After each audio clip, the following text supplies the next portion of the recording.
Hello everyone, কেমন আছো সবাই? আজকে দেখাবো ইডলি কুকারে মোমো বানিয়ে। তো চলো শুরু করা যাক।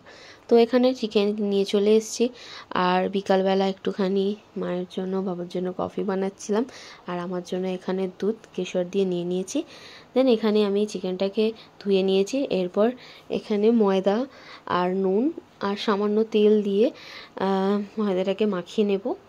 আর এখানে হাড়যুক্ত মাংসগুলোকে আমি আলাদা করে নিয়েছি স্যুপের জন্য, আর বাদবাকিগুলো এখানে মিক্সিংতে করে নিয়েছি। আর এরপর এর মধ্যে আমি তেল দিয়ে নিচ্ছি, নুন দেব স্বাদ মতো, আর গরম মশলার গুঁড়ো দিচ্ছি পরিমাণ মতো। তোমরা কিন্তু চাইলে ঝালও দিতে পারো, মানে কুচো কুচো করে লঙ্কা কেটে দিতে পারো, কাঁচা লঙ্কা। আর এখানে একটুখানি ভিনিগার দিয়ে নিচ্ছি। এরপর আমি পেঁয়াজগুলোকে কেটে নেব, আর পেঁয়াজগুলো কাটা হয়ে গেছে। তারপর আমি এখানে ময়দা মেখে নিয়েছি, আর এখানে পেঁয়াজগুলোকে সুন্দর করে ছোটো ছোটো করে কেটে নিয়েছি।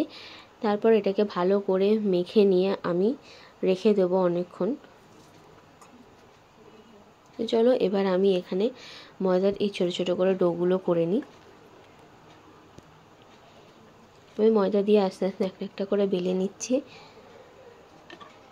মোটামুটি অনেকগুলো বেলা হয়ে গেছে। তো চলো এবার এগুলোকে শেপ দিয়ে মুড়ে নিই।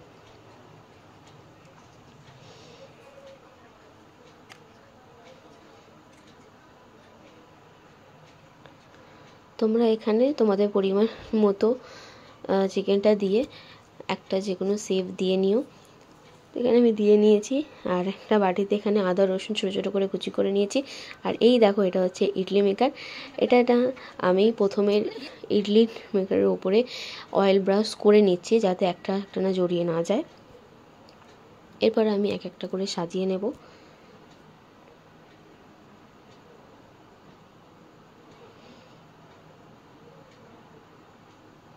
তো সাজানো হয়ে গেছে, আর এখানে নিচে এটা বসিয়ে দিয়েছি।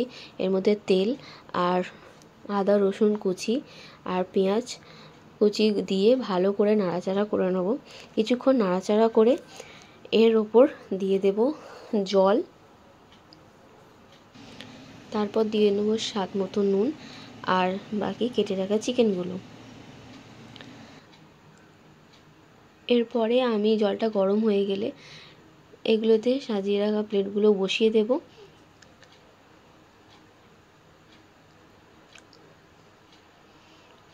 তো দেখো, তারপর এটা আমি ভালো করে চাপা দিয়ে দেবো, যাতে হাওয়াটা কোনো রকমভাবে পাস না করে। তো হয়ে গেছে 10 মিনিট। তো দেখো, এটা কিন্তু খুব সুন্দর সেদ্ধ হয়েছিল। ফাইনালি হয়ে গেছে। তোমরা জানিও কেমন লাগলো। আর স্যুপটাও কিন্তু খুব সুন্দর হয়েছিল। দেখা হবে একটা নেক্সট ব্লগে। টাটা।